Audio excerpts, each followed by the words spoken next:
Welcome to Montreal, Canada's own Dallas Cowboys for Life YouTube channel.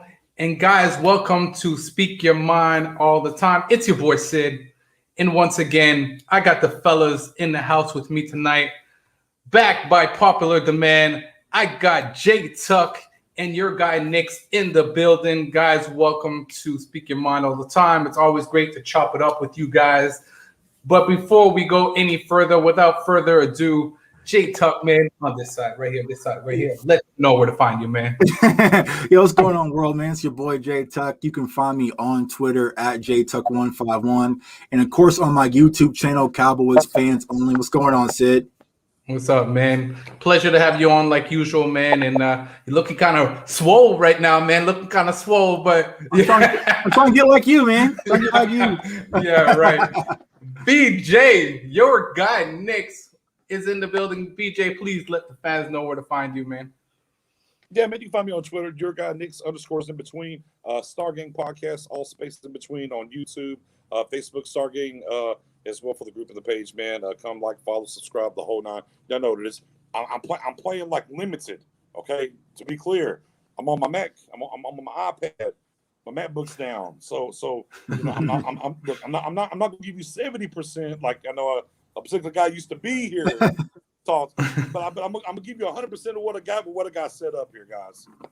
No, we appreciate you coming on. We know you're limited. We know you're limited. It's all good, but we know you'll get back up and running. And when you do, we'll definitely chop it up again. But at 70%, Nick's is a lot better than a lot of people at 100%, though.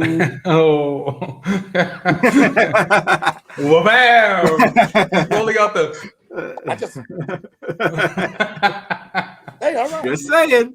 Just saying. That's so true, man. Before we even go into the Dallas Cowboys chat, we got a few people in the building I want to say it up to. Matt O, doing the baby daddy thing, man, taking care of his newborn while his wife gets rest. Big shout out to you, man. Thanks for tuning in. And again, congratulations on your baby. I don't know if you had a boy or girl, so please let me know that, man. Tristan Tillman is in the building. 5 words, go Philly and roll Tide. Okay. All right, no problem. Big Play Slay is in the building. What's up, man? Kenneth Luke, thanks for tuning in, man. Big supporter as well. Lauren Stewart, thank you for tuning in. Canada, go Cowboys. Appreciate that, man. Yeah, I got to represent for us Canadians out here. And also Mo Savala, sorry if I chopped it up, man. Thank you for tuning in. And anybody who's going to be in the chat, please ask questions. I try and respond to as many questions as we can. If you have any questions for Jay Tuck, myself, or your guy Nick's, definitely ask away and we'll answer. And who knows who might drop in the building tonight, man, because we never know. Some people write me up and they say they want to get in here and voice their opinions. So we might stick around, man. It's going to be hot. So, guys, OTAs. But before we go to OTAs, Jay, we talked a little about this on camera. The other day, I was on Philly Notions, and I got on my high horse. And, of course, I started talking about what Dak is going to be doing this year. And I ended up saying that Dak was going to throw for 6,000 yards. But I corrected myself because I said, I believe he will throw between 5,000 and 6,000 yards.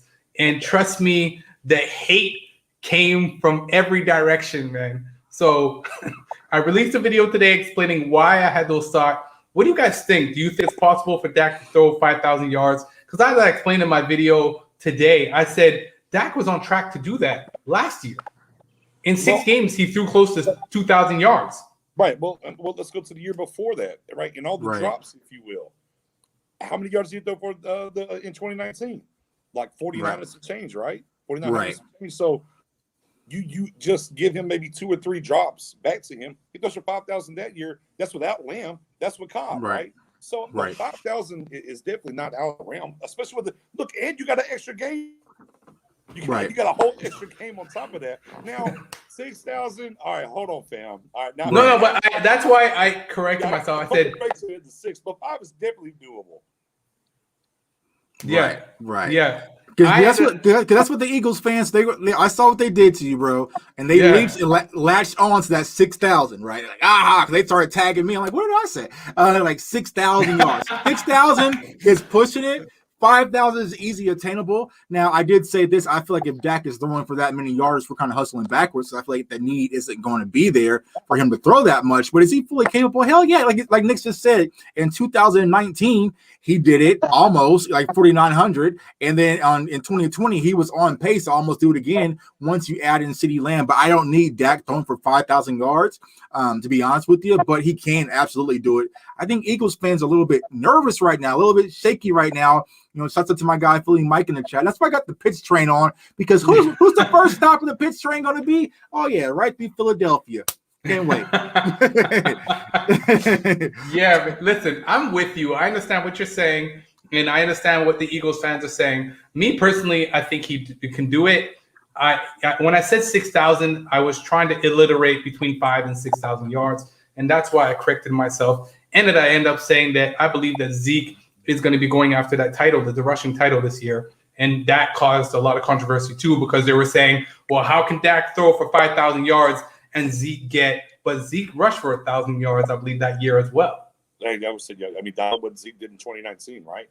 And look at his yardage and what happened, and on top of almost $5,000. So, you know, obviously projections are fun, right, guys? Right. Yeah. We got the first official. You got everybody mandatory tomorrow, right? Right. So it's to kind of project to see these things. But again, saying Dak over 5,000 yards, if he's healthy with what they have there, he's been right there before, guys. He's been right there before. So yeah, I think the biggest thing you have to look at is, and this is something I said going into that 19th season, guys.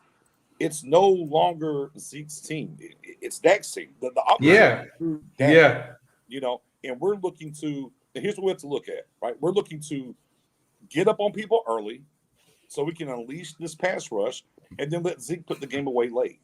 And that's where we're at, you know. Now we got to let this thing unfold and how it happens, but that's the mindset of what's going on into this thing. Guys, I'm gassing my team. This is Dak's team. Yeah. Right. I'm gassing my team because I'm seeing stuff that I like that I'm seeing in OTA. Zeke looks explosive. He looks slim. He looks more determined. Dak is coming out. He looks good throwing the ball. He looks like he's not even, his injury's not really bothering him at all. So when I'm saying that Dak's gonna throw for over 5,000 yards, Zeke's gonna do the type, bro, I'm hyping up my team. Anybody will hype up their team. And you know what? If it happens, bro, I will be the first one to drop a video letting you mother know that I said it. But guys, we don't know what's gonna happen. Philly fans are on another level because they still think they're going to come out and win the NFC East. And I just still don't think on paper they have what we have offensively. But we got a lot of Eagles fans here tonight, so let's talk. Mind if I have a little second, Sid, if I talk? Yeah, talk. Please. So I see my guy Philly Mike in the house, and I see some other Eagles fans. So, Eagles fans, I have offered to all of your favorite content creators that I know, good guys, and some of them I don't know, right? Simple bet. Here's the thing. If you believe that the Dallas Cowboys defense is so bad, right, and then you guys got, Smith, and you got big play Slay, and Jalen Hurts is better than Dak, then I challenge any Eagles content creator to say that the Cowboys will place lower than the Eagles in the division. So if the Eagles place higher than the Cowboys in the division, I will personally wear Eagles gear on my channel for a full week. Full week, not just one show, a full week. How about this? And go ahead. Give them a show cam. Maybe that's what they're worried about. They say you might disappear. 3 shows. 3 shows is minimal. It's going to be during the season, so I'm going to be 7 days a week. But I'll say six shows, right? 6 shows, 6 videos on the Cowboys fans only channel. I will wear Eagles gear, and I'll sing Fly Eagles Fly before every video drops. All I ask in return is that the Cowboys place harder than the Eagles. You do the same for me. I can't get one Eagles content creator to do that for me. J-Tuck, I like the energy. I like the big Dak energy. Right. Sign me up. How about that? You in too on Star Game. Boom, boom. So my guy Nick is in. We're giving you a 2 for 1. I'm in. Sid's in as well. I'm in. We're looking for some Eagles content creator on YouTube to match that energy. If you're so confident about how your team's going to do this year, and I'm not saying Super Bowl, I'm not saying playoff, just whoever places higher in the division. Right. We could be 4th, y'all could be 3rd. I'll put on Fly Eagles Fly. That's all I'm saying. If I can't find anybody, man. I know where does that confidence go? Because I'm confident that the Cowboys will place higher than the Eagles in the division. Now, I'm not offering this to the Giants. I'm not offering this to Washington. But for you guys specifically, the bet's on the table. So sorry about that, Sid. And then I feel you. I want some of that. Yeah, I do too. I would literally go out and buy an Eagles hat and an Eagles shirt. Yep. But I do with it after. I'll tell you one better. I'll get a Deshaun Jackson jersey, Eagles jersey. Oh. And y'all know he's my most hated player. That's how confident I am that the Cowboys will play higher than the Eagles in the division. Man, the Eagles, the chat got quiet. They've been like that all week on Twitter. Okay. Find nobody. Philly Podcast responded. Well, you must have been watching my channel, Laugh Aloud. Though I like the piece, I gotta see more from Hurts, Ian Serini. Let's get close to the season and we talk. Why do we have to get close to the season? What about this? They're waiting for a camp injury. Our defense trash right now. So what? Look how trash our defense is. It's fine. Right. Come on. It's done so far. Hey, my guy Philly Mike has one of the top. He has one of my favorite Eagles channels. Jump in, bro. Jump in. Yeah. Honestly, Cowboys have a huge fan. Can win the division. Honestly, Cowboys 12-4, Eagles 10-7, Giants 7-10, Redskins 6-10, or Eagles 12-4 and Cowboys go 10-7. It might be a tie. Good luck, Cowboys. It had to be 12-5 though. FY 17 games. Right, 17 games now. Yeah, 12-5. Yeah, I feel that. Exactly. I feel what he's saying. Yeah, right. So that's all I'm saying, man. I saw how they tried to sneak attack my guy Sid. I saw how they've been trying to sneak attack my guy Rome, and I was out in the mountains on vacation. Hey, let's put everything back. I'm back home. You know what I'm saying? I'm logged in, got Wi-Fi now. Let's put everything on the table. I mean, it's June 7th. What are we afraid of? Right now, this should be a bet that they sign as is. Right now, today, they don't want. They're not confident in their team. I saw our defense is horrible. Mike McCarthy's an unproven coach. Dak is coming off a serious injury. Zeke is fat and out of shape. Our offensive line isn't healthy. Amari Cooper and CeeDee and Gallup are not a top wide receiver core. What are you waiting for? That sounds like easy money to me. Yeah, like my guy. Name recognition or production, like my guy Rome said. Right. There was even a guy on Bashir that was on Philly Notions channel the other day. He ended up saying that Amari Cooper is trash. I'm like, it's fine. Yeah, it's all emotion. Anybody can talk off an emotion. I can say Patrick Mahomes is trash, but do I have the context to stand behind it? Nope. Right. No, Jesse Brunson wouldn't take the bet either. He was tagged too. Brunson. Okay, that's what caused this whole controversy with me this morning, because Brunson was talking about me on his channel this morning, and I jumped on his live and I told him what I was saying, and then he started talking about how he thinks that Smith is going to, and I said, guys, you guys got to understand something, and I've said this before, and I think you, BJ, you've agreed with me on this. Okay. When you go from college football to NFL, it's a different caliber. Some guys come off and they end up doing really well in the NFL, and some guys end up choking in the NFL. So I wish that people would be more realistic in what they're saying about these rookies coming on to the. I'm not saying Michael Parsons might have a bust season. Yeah, I mean, and that's the thing, that I've kind of talked about a lot is we're all excited about these draft picks, guys. Oh my boy, what's up, Ron? I'm super excited about these draft picks, but we have to put it in context of the final 53, 56 man roster. Right. How many of these guys are really going to make the roster or be on the practice squad? Yeah. The more that make it, like Stephen Jones says, better for the salary cap. Look, and better removing and turning over this defense that was so terrible last year. But on the same token, we have to set Oh man, oh, don't you come over that, Kelvin? But and let it kind of play out with that. So that's the funny thing about this bet is our defense was trash last year. We're supposedly dependent on 8 rookies to fix this defense. Yeah. So if we're okay in saying we can do better than Philly in the division, I really don't understand why Philly would be off the gas and say they wouldn't. You know why? It's because that we gave up almost the second highest in yards when we played Philadelphia the second time, and we still smoked them with Andy Dalton, and we're also getting Dak Prescott back, and the Eagles fans are nervous about that. Yeah. They're Context. They're harping so much. They're hoping that Dak is not 100% going into the season. Right. That's all they're saying. That's all they're saying. He's not 100%. Oh, an injury like that is not easy to cover. He's not, guys. That's all you guys have to hope. You're praying that Dak is not coming back 100% because if he is, it's over.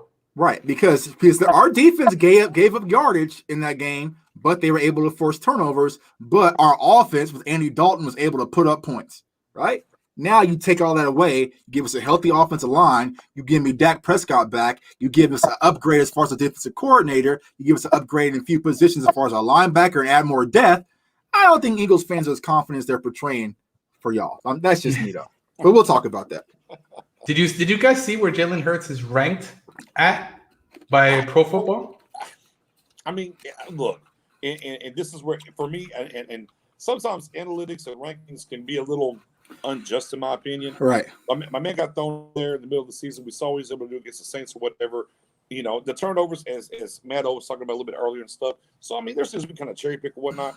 It's about moving forward and what we think is going to be in year 2. So, like, no different than when Pete Briscoe didn't have – look, CBS Sports on one hand has us as possibly a top 5 wide receiver core. Yeah. Briscoe from CBS Sports doesn't have one single Dallas Cowboys wide receiver ranked in the top 100. You know, I remember back in the day we watched Sesame Street, right? And say one of these things don't belong here. Right. So I mean, right. So there's not one Cowboys guy wide receiver wise in the top 100 yet.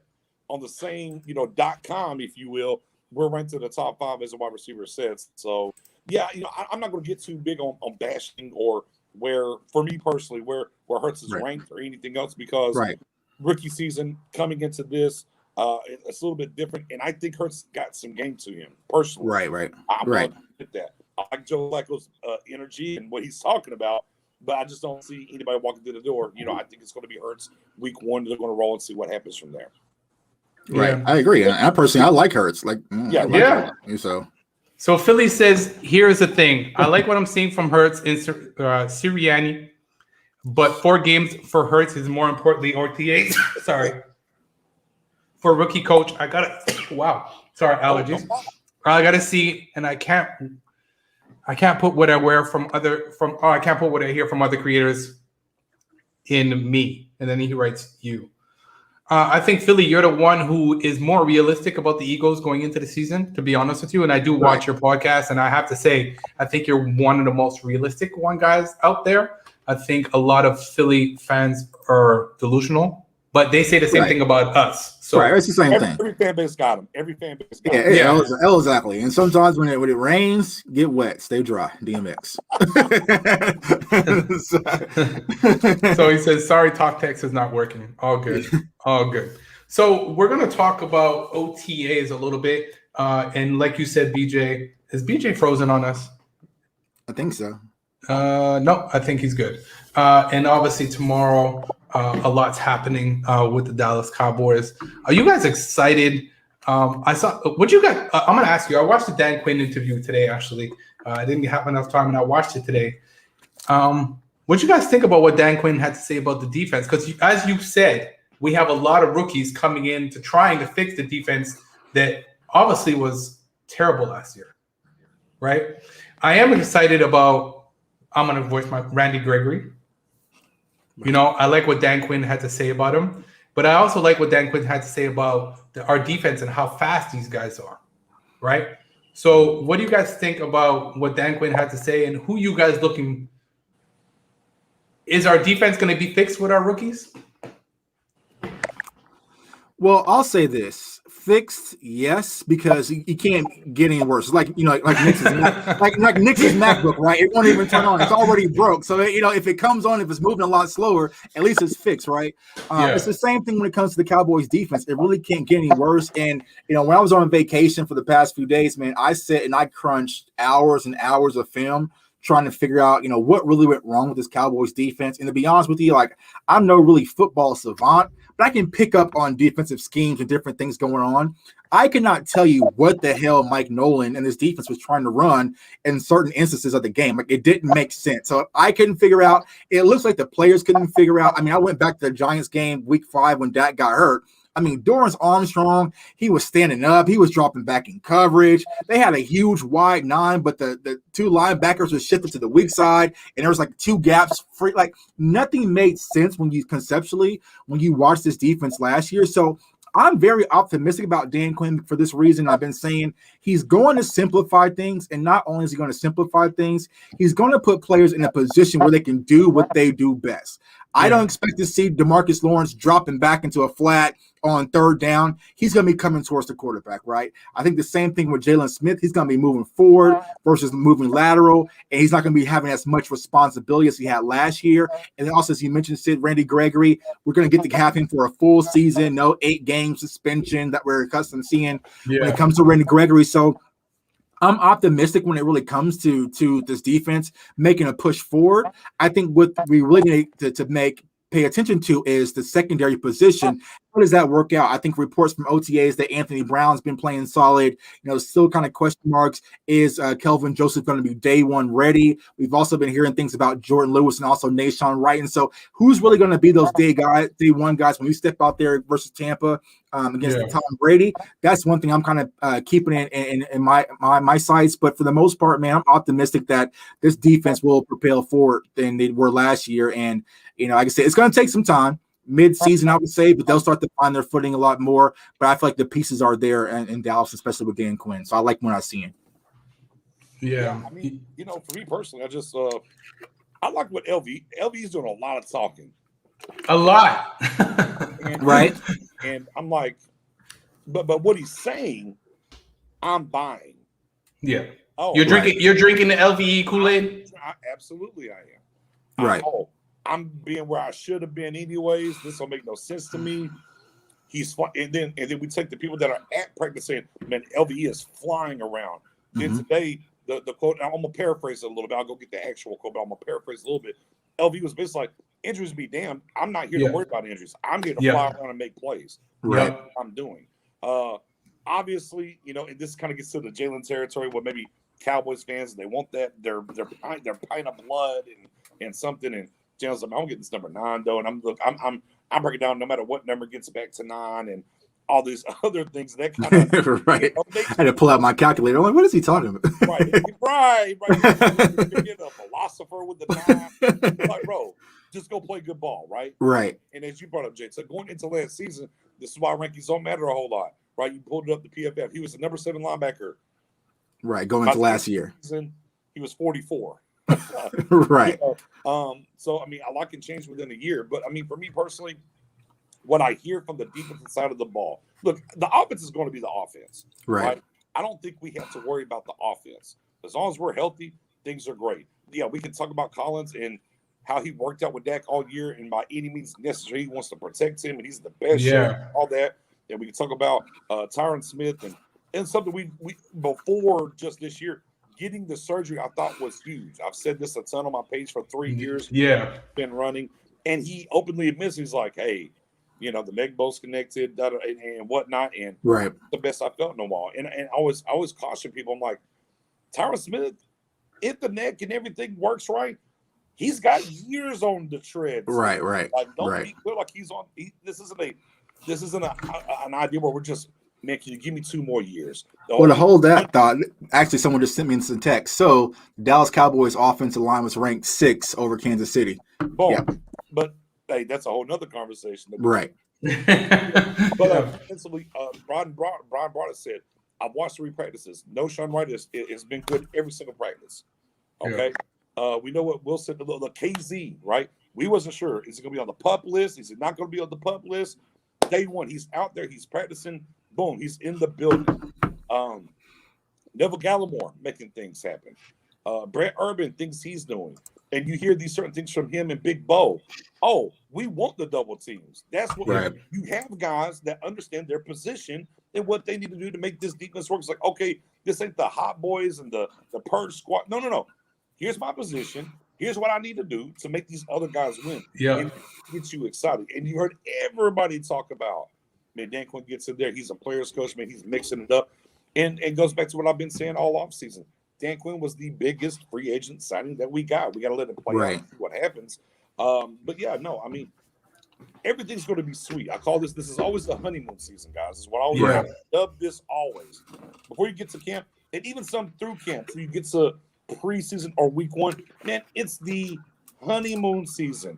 Everything's great. You can do no wrong unless you're trying to hit up Dallas promoters to put an album out here soon. But neither here nor there. Lord have mercy. He sparked, but that's because of position, right? That's because of competition.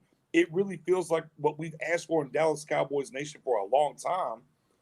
Competition is real, and it's here, and get ready and buckle up for this training camp. Right, and exactly what you just said, Nick. The competition is there, and the players are feeling it. When we go back to the question you asked about LVE, you know when that linebacker room was getting tight. You saw what they drafted in. You saw, how coaches are interacting with different linebackers. You're like, all right, bro, I'm the Wolf Hunter. I came in here. This is mine. You're not going to come take this from me. And I think a lot of players, you're starting to see that kind of, sentiments across over the social media. Like even Jordan Lewis is kind of talking with a new chip, a new dip, because it's like, they're trying to get some of us out of here. And if I don't perform, they're going to replace me. And I feel like not picking up Leighton Vander Esch's fifth-year option, like he feels the pressure, and he's a blue-collar player. He's going to thrive for his job. So, I'm optimistic about this linebacker core. And when I went back this past weekend and really dove into film defensively, I'll say this. The thing that kind of kept me more optimistic about where we're headed is that for the most part, with the players that we currently have in house, that we got rid of some people, the effort was there.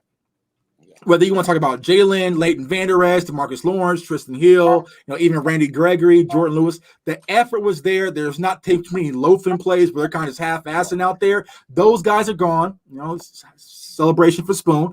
But the effort is there. It's really about the placement and the scheme. So if you can combine the effort and the talent with the actual scheme, I feel like the Cowboys are going to be perfectly fine defensively. And like I said, we don't need a top 10 defense. Give me top 15 or top 20 and let offense do their thing. Sid, can I go real quick? Go, man, go. This is what this is for. Okay, and here's the thing about it. All right. I want to come back right off you on that, because that this is good right here. Because the thing is, we were third. Look, forget the overall defense. We were 31st in run last year. Everybody keeps talking about this overall number for this defense and where they need to get to or whatever. Right. To me, I'm not worried about the overall defensive ranking 24th, 11th. I'm looking at 31. Right. I'm looking at 31 against the rush, 155 yards per game. Right, guys. Okay. Right. Yeah. And there's some new blood there. There's a lot of the old blood still there, though, guys. Right. And we got to get that tightened up. And as you said, the effort was always there. A little bit of hero ball. The line couldn't get protected the right way, so they were doing a little too much. Mm-hmm. But that's whenever I hear the Urbans and the Bows and say, "Oh no, yeah, I'm gonna take these double. I'm gonna get me 3 guys." And you got those trash guys in there. That's why this run defense, right? And I'm looking for that 31 number. I don't really. The overall is look. Not that it doesn't matter, guys. I think 31 has to get to 15. That's where I'm at. 31st against the rush. I know it's a tall order to ask in one season with keys and what you brought in. But to me, the 31 down to 15, I think is now wherever the other two big. Now we can't go from 11 to 31 versus the pass. Right. But that rush number has got to come down the most. Look, I can lose a little bit on the pass. Right. 11 to like 16, 17. I can live with that if that run defense comes down to top 15 from 30. Right. I think that's the huge thing. And then on the other side of it, back to the competition side, we knew, and look, and even some of our, what we talk about with the draft and what were happening and whatnot, well, hey, man, these guys are here. Dan Quinn's running to fix these guys because, it's LVE. It's Jalen. He's here to fix them. They've paid them money, about to pay him the 5th-year option, whatever. what we've learned is, and then they'll position flex from the last coaching staff. Oh, well, yeah, you play corner, you can play a safety. Or you play D-tackle, Crawford, we're going to kick you out to end against the run. We're going to do these different things with position flex. The one thing from the year one of McCarthy said, bring us players, we'll make it work. And with Dan Quinn, I think we saw that even more, and that's changing of the culture. And the one thing I've always said is this. We had a decade year of a certain culture of a coaching staff. Right. You can't fix it in 1 year, especially in a pandemic year. Yeah. And here we are to the year 2. We're hearing some of the same things, and we're not seeing the same stuff. Even with the Reggie Robinson, they got it right finally. Right. You're here. Like, no, you're going to be here. You're hearing it from the vets that are here. Oh, they're putting me back in the position where I should be at. That's great.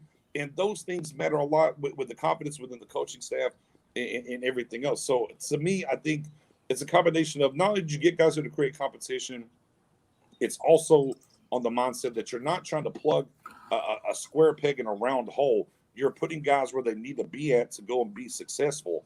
Right. That carries it a long ways where we're trying to get here. Right, and then also kind of echo off what you said, Nick. Run defense, it's an attitude, and that's why you're seeing some of this type of attitude players being brought in house. Because you have to take it personal, like, bro, like if we all play the game of football, bro, you just running the ball for 300 yards, you should get pissed off. Like, take that personal. And I felt like even with Bohanna's, tweets, as soon as he ain't going to be no more running in Dallas, that is going to be the sentiment defensively for this young core. Like, hey, you're not going to come and run the ball down our throats. Now, if you air us out, maybe okay, it is what it is, but because what that does is it allows team to keep our most prolific offense off the field by just running the ball, controlling the clock, getting the first down, moving the chains, and getting out with the win. So we can stop the run, like you said, get to a 15 in the run game, 31-15, then everything else is just fall into place. So like I said, keep the faith, Cowboys fans. Yeah. I think you guys are right. I think one of the biggest things that we need to work out is being able to stop the run, because we got destroyed against the Browns last year, Washington, and I can name other games. Right. So you had third string running backs just right. Dearness Johnson, man. 100%. A lot of people are agreeing with you in the chat, but somebody brought something up in the chat that and guys, please, I don't know if it's rumored or not. Geno Atkins is supposed to be making his way over to Dallas. Now, do you guys think Geno Atkins would be a good addition to the Cowboys? And, Tyron's saying with him, we'd probably be ranked number 7 in the defense in his eyes, bringing on Geno Atkins. I mean, I have a lot of thoughts. Chuck, you want to go first? I'll let you go. Because we probably share the same sentiments anyway. It's a weird situation, right? It was he's coming to see the doctors get cleared. Yeah, but he's not in Dallas, and then it's kind of turned into the Fisher backdoored it, right? With he's going to visit Dallas now, right? Yeah. So, Atkinson, he's 32 years old. He's playing the 4-3. He's playing the 3-4. He's been very universal where he's at. And obviously didn't play a lot with the injury. Did play a lot last year, right? Okay, cool. Bet. And look, and I saw that. Personal or not, man, there's a reason why Antoine Woods ain't here no more. Now, and look, I love Antoine Woods. It's no disrespect to him. Right. Neither here nor there. But, so you add him into this. It depends on where you want to add him into the pie. That's how, obviously for him, and sometimes these players will hit that 32 range or whatnot, and there's no light at the end of the tunnel as far as NFL glory. Mm-hmm. Yeah. I don't know what you're going to get out of him. Geno probably, if he was come to Dallas, I mean, outside the first couple of years he was in Cincinnati, it's been pretty much football purgatory there for him, right? Right. So coming to Dallas and to get signed, a little bit extra pep in the step, right? A little extra pep, like, ooh, okay. This I got a Tank over here, got a Gregory over there. Mm-hmm. I got this Brett Urban to take all these double teams. And I got this young Bo behind me. I can kind of talk to him. I think it's a good situation, right? I think it's a situation that works fine, that will work very well, because it gives him, I think, what he looks for in a football organization. Right. And he doesn't have to, at 32, he doesn't have to be an every down guy. Right. You can use him in NASCAR packages when times matter, right? And we just make that rotation a little bit better. So, if he's medically cleared from the Rotator Cuff, I am all for it. look at 32, it would be a guy that I would say, hey, can we give him a 2-year deal? Right. I would like to give him a 2-year, maybe even a 3-year deal, perhaps, depending on what the medicals say. Right. So to me, I think it's a marriage that works. Now we know when it comes to Steven. Yeah, I know. Yeah.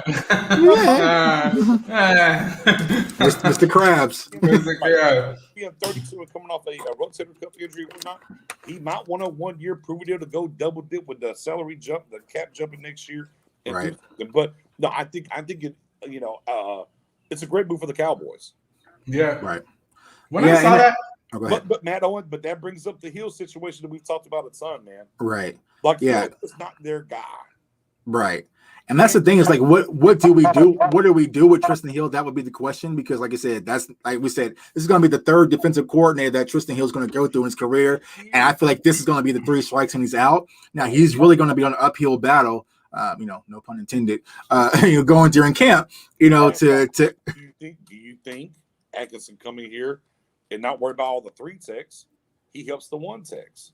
Yeah, I think it's slide over. So you got Urban, Big Bo, and him there. Right, because when it comes to Atkins, I feel like he can be what we wanted to get from Gerald McCoy last year. Like, this is that veteran leader. He can bring on the defensive line. He's versatile, can play 1 tech, play 3 tech. He has some productivity in his career. A little bit long in the tooth, but not too long. And so it's really going to come down to asking price, I feel like, when it comes to Atkins, but I'd be all for it. And I think Tyron also mentioned about the free safety position.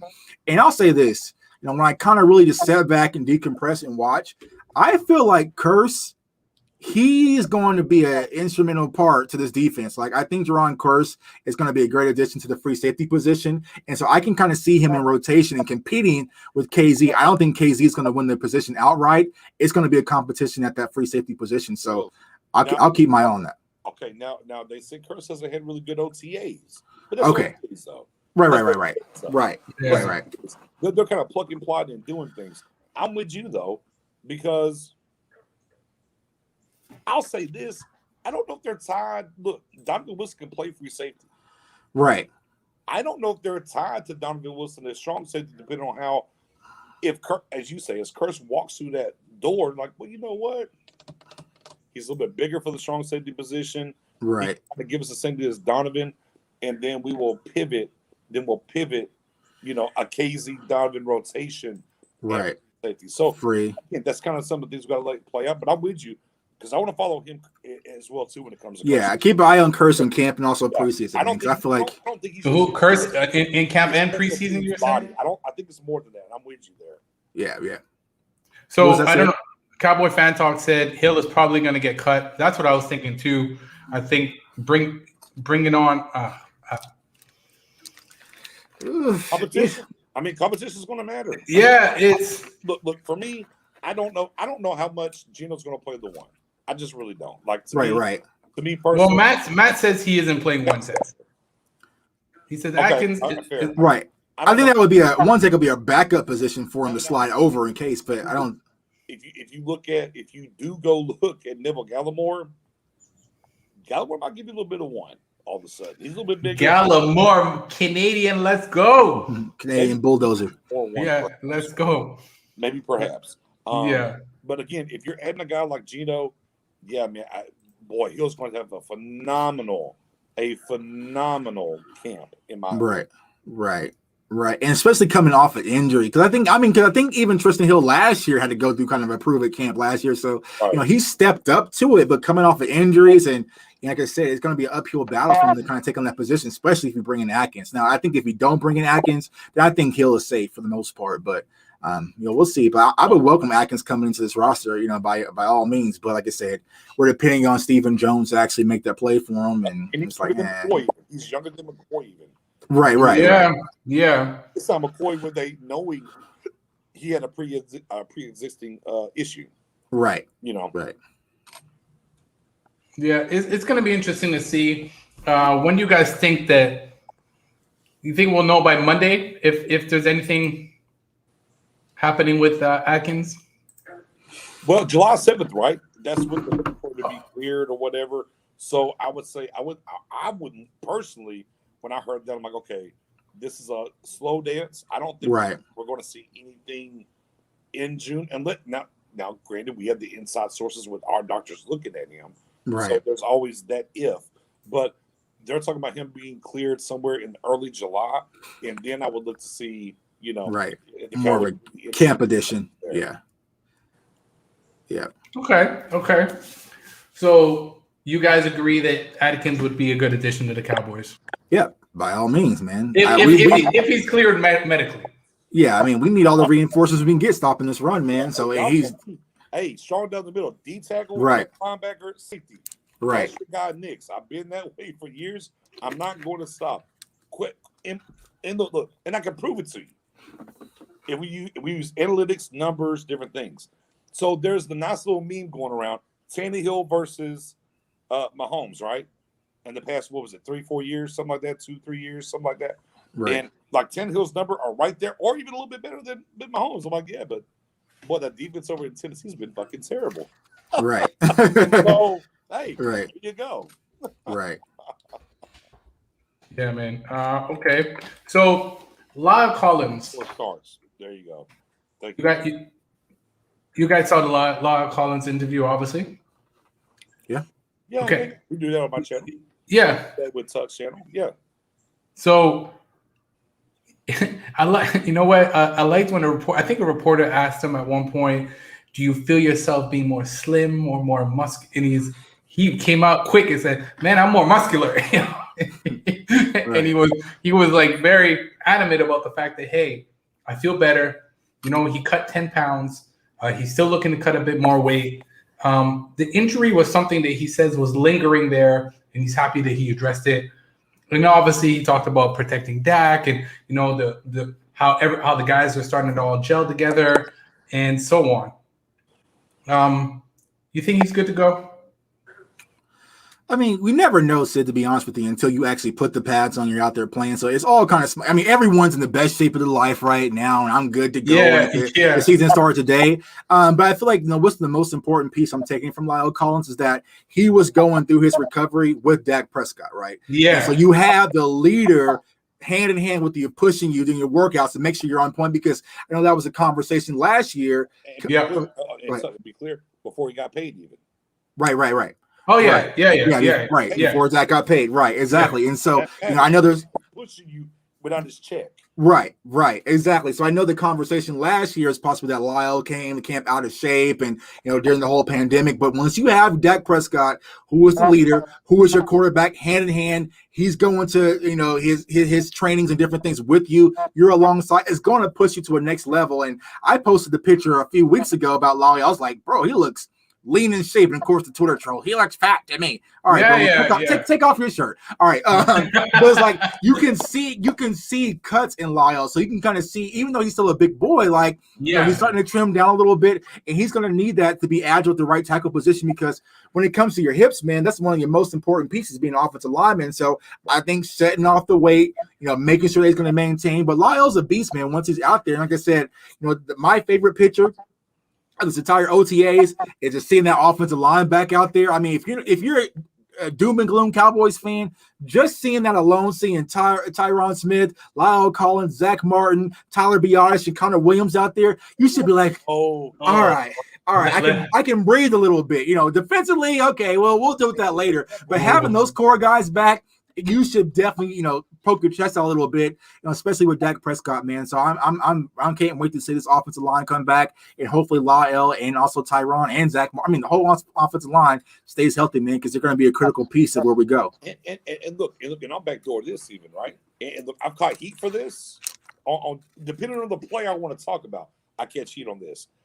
I absolutely, unequivocally believe actually having Frisco, the start open. These guys be able to train there this year. Last year they could not. I think it matters for all the players. I think it matters for LVE. I think it matters for Jalen. People's Jalen's got a drop foot. It don't matter. Tony Romo had a bad back, and they found ways to strengthen him and do things to make sure he was good in certain situations. And just these players with real NFL staffs while they're training and doing means they're going to be better coming into the season. We saw a flood of injuries last year, not just in Cowboys, around the NFL, because it wasn't real. You were working on your backyard. Right. That you were, you kind of remember that told you, but it wasn't very decisive. It wasn't a trained guy, a trained professional. Right. That his single job is to make sure you are right, being the best you can for last year's 16 games, not 17 now. Right. And you just didn't have that. And I think Right. it matters a lot. And we've even heard that from CeeDee Lamb said, man, look, It's different. having these OTA, man, I would have, his mouth said, man, if I would have had this last year, man, it would have meant everything. Right. That and preseason. Right. Right. Right. So even these players that didn't get that chance to get in there and train the right way, it matters.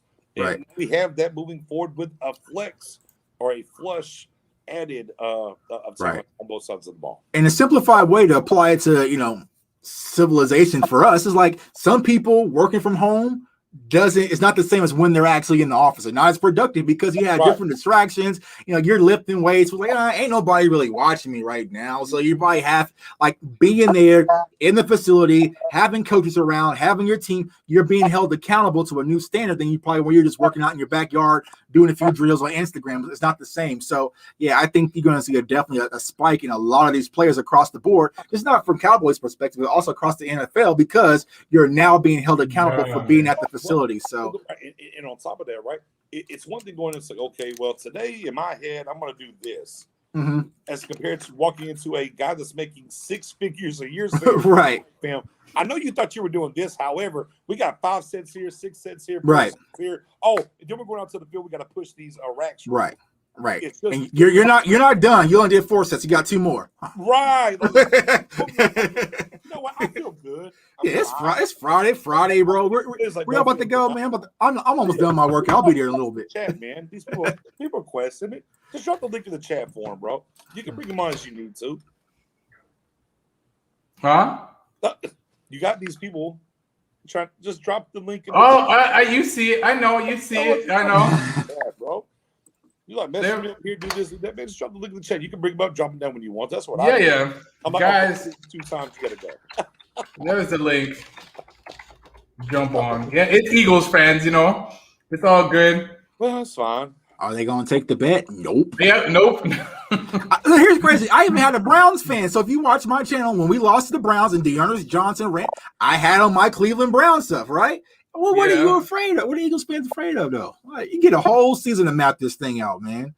And if you don't have a Cowboys shirt, don't worry. I got you. I'll send you one personally. Cowboys are number one. In Dak we trust. That's what, Right. You need to make a T-shirt like that. I got some heat coming, man. I got some heat coming. CowboysFansOnly.com. Yeah, man, I definitely. So let's just talk. What are you guys looking forward to coming up to training camp? And you guys, like you said, there's a lot of positions that are going to be. I don't think last year. Do you guys think last year we had as many positions that are being fought for like we do this year? No, I don't think so. No, I mean you could go to Oxnard. I mean, again, we're getting away from the country club culture. Right? Yeah, you've done something good enough, so we're not going to put no pressure on you, right? Those kind of things. Like Nolan kind of screwed up the feng shui, if you will, last year.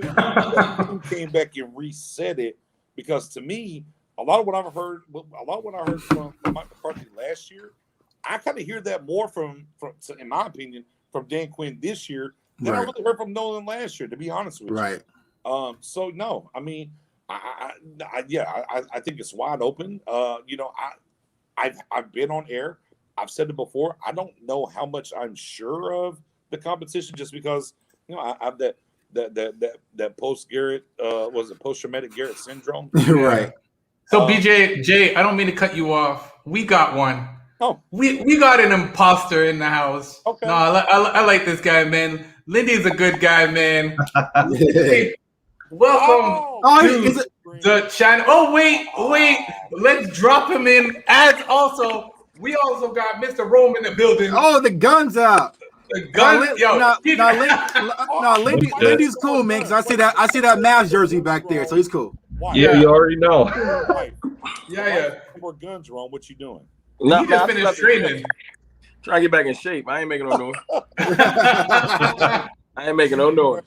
No, so what's up, Lindy, man? You messaged me. You wanted to come on. You got 4 Dallas Cowboys. Are you sure you're ready for this heat? Because there's some heat here, Hey, but man, I'm all right. I gotta balance it out a little bit. I'm like 50-50 right now. MFFL, you already know. yeah. If you can not have that Eagles jersey touch that Mavericks jersey though for me, smooth it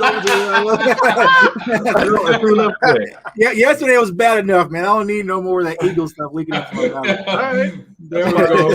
There we go. So, Lindy, you want to come on and obviously voice your opinion about a certain things, man? Please let us know what you think the Eagles are going to do this year. Do you guys think, Lindy, be realistic? Do you think you have a chance to win NFC East this year?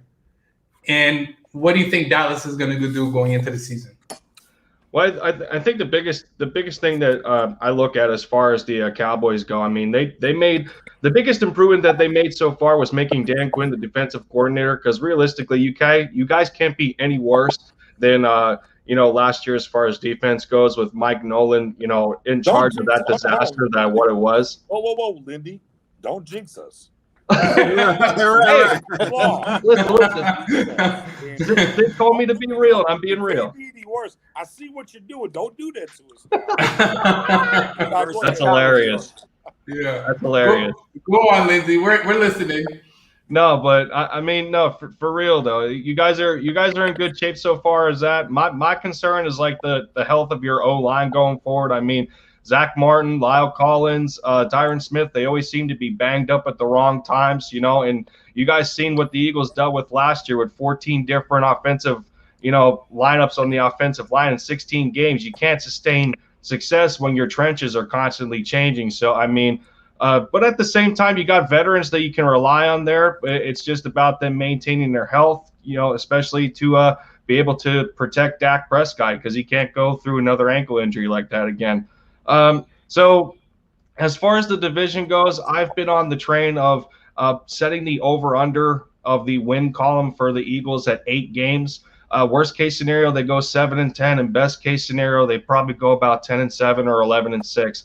But it's going to definitely dictate on how the rest of the NFL shapes up as far as rosters go, with based on our schedule right now, because we got some tough teams to face early in the season. Wow, an Eagles fan that's keeping it real. It's I'm posting this on all over Twitter tomorrow. I've been saying it the last couple of months. Okay. And do you think that the Eagles have a chance to win the NFC East this year? It would be close. It's gonna definitely be close. It's just gonna matter if we're gonna be called the NFC least or the NFC East. You know what I'm saying? I think it's about time we stopped carrying that reputation right now. It's one of the worst divisions of football, but I definitely have the feeling that we're going to be a little more competitive than what people are giving us credit for. As far as those divisional rival games. But I mean, it could very well be possible that 10 wins gets the job done as far as the division winner. So if we do reach 10 based on my prediction of best case scenario, then yeah, we might have a chance. Okay. Y'all going 10-7, then damn it, we're going 12-5. 12-5. Yeah. Right. Yeah. Mr. Rome, Lindsay, don't worry. I'm gonna get back to you in a second. You're good to hang around for a second? I'm fine. All right, no problem. Mr. Rome, before we even get started, please let the people know where to find you. If they don't know yet, then they're definitely not on YouTube often. Thanks, Mr. Rome, Cowboys Fan Talk, Cowboys _Fan Talk on Twitter, and Cowboys Fan Talk on IG. That's pretty much it. I don't really got a Facebook presence yet. My guy Rome in the gym, man, because we about to slam these Eagles guys to the table, man. We about to actually champ them. COVID did me dirty. I spent the year just eating, so I'm just trying to get back right. Bulking season, man. Bulking. Yeah, we're good. Right. One day at a time. Right. So, Mr. Rome, you like to come on, and I know when you jump on, it's because you want to voice your opinion about something that came across the channel. So we're listening. You got all our attention. Bring the heat. Well, no. I just chimed in. Y'all said y'all was dropping the link in there. Look, I'm fans of all you guys, so I like to sometimes just listen to y'all and see, hear what y'all saying. You know what I'm saying? Because it ain't always about what's coming out your mouth. It's what's coming out in general, so you can learn from anybody. So sometimes I just like to listen to y'all because y'all be dropping jewels every day. but you put the link in there, so I jumped in. I don't really got much to add. I agree with everything I was saying, especially with earlier when you were saying if we can just get to 15, especially with the run defense. Even if the pass defense isn't up to par, but the run defense is paramount because that was our biggest problem. Our pass defense suffered mainly because of how bad our run defense was. So if we can clean that up, but I think the biggest thing I heard from all three of you guys was an attitude change across the board. Yeah. You know y'all always just saying, like, especially like with the big guys up front, because that's where it starts your foundation, especially when the trenches on both sides. But to hear, like y'all said, Urban came out and said, you know, he takes pride in taking on double teams. Quinn Bohanna's excited about, you know, shutting down people trying to run on us. I do think Gallimore is primed for a good year. He showed some real good flashes last year. So, you know, I was a Gallimore stand during the season because it was like the only bright spot I felt like in the DT room. I am happy. Look, some of you guys like both the Woods more than me, so I ain't too sad about it. I wish him the best as far as career success.